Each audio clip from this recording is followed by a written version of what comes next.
তাহলে একদিকে ঈদে মুক্তিপ্রাপ্ত মুভিগুলোর সত্যিকারের বক্স অফিস আপডেট কি, তো অন্যদিকে সালমান খান করলো 2027 মুভির ঘোষণা। তো প্রথমে আসি সালমান খানের কাছে। তাহলে কি সত্যি বড় কামব্যাক করতে যাচ্ছে ভাইজান? কারণ ব্যাটল অফ গালওয়ানের ট্রেইলার দেখে যখন ফ্যান্সরা কনফিউজ এবং ডিসঅ্যাপয়েন্টেড, ঠিক তখনই ভাইজান দিল একটা সলিড সারপ্রাইজ।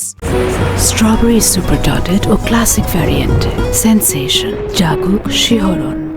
শোনা যাচ্ছে সালমান খান হাত মিলিয়েছে সাউথের হিট মেশিন ভামসি পেইডিপল্লির সাথে, যিনি মহর্ষি দিয়ে ন্যাশনাল অ্যাওয়ার্ড এবং ভাসুরি দিয়ে বক্স অফিস কাঁপিয়েছে। মানে এই প্রজেক্টটা জাস্ট একটা মুভি না, proper pan Indian comeback attempt. Action, emotion, math সব একসাথে খেলতে যাচ্ছে বলে হিন্টস পাওয়া যাচ্ছে। তবে এখন ফেমাস ফিল্ম ক্রিটিক্স ও ট্রেড অ্যানালাইসিস তারান আদর্শের অ্যানাউন্সমেন্ট অনুযায়ী সালমান খানের নতুন হাই অ্যাকশন ড্রামা মুভিতে হিরোইন হিসেবে থাকছে সাউথ ইন্ডিয়ান লেডি সুপারস্টার নয়নতারা। তবে সবচেয়ে ইন্টারেস্টিং বিষয় হলো লাস্ট কয়েকটা বাজে পারফরমেন্সের পর সালমান খান এইবার হয়তো আর সেফ খেলছে না, বরং ডিরেক্ট বিগ কামব্যাক মোডে ঢুকে গেছে। 2027 ঈদ টার্গেট। এখন প্রশ্ন একটাই, ভাইজান কি সত্যি আবার নিজের হারানো জায়গায় ফিরে পাবে, নাকি আবারও জাস্ট ওই হাইপের মধ্যেই সীমাবদ্ধ থাকবে? আপনার কি মনে হয় জানাবেন কিন্তু। অন্যদিকে ঈদে মুক্তিপ্রাপ্ত সিনেমাগুলো নিয়ে এই মুহূর্তে সবচেয়ে বড় প্রশ্ন, আসল বক্স অফিস কালেকশন কত? কারণ সোশ্যাল মিডিয়ায় যেসব সংখ্যা ঘুরছে সেগুলোর সত্যতা নিয়ে কিছু কনফিউশন তো রয়েছে। স্টার সিনেপ্লেক্স স্পষ্ট করে বলেছে তারা কোনো অফিসিয়াল আয় প্রকাশ করেনি, মানে বাইরে যেগুলো দেখা যাচ্ছে বেশিরভাগই আন্দাজ বা অ্যাজাম্পশন। এদিকে দমের প্রযোজক শাহরিয়ার শাকিলও ইনকাম নিয়ে কিছুই বলতে চাননি, বরং ইঙ্গিত দিয়েছে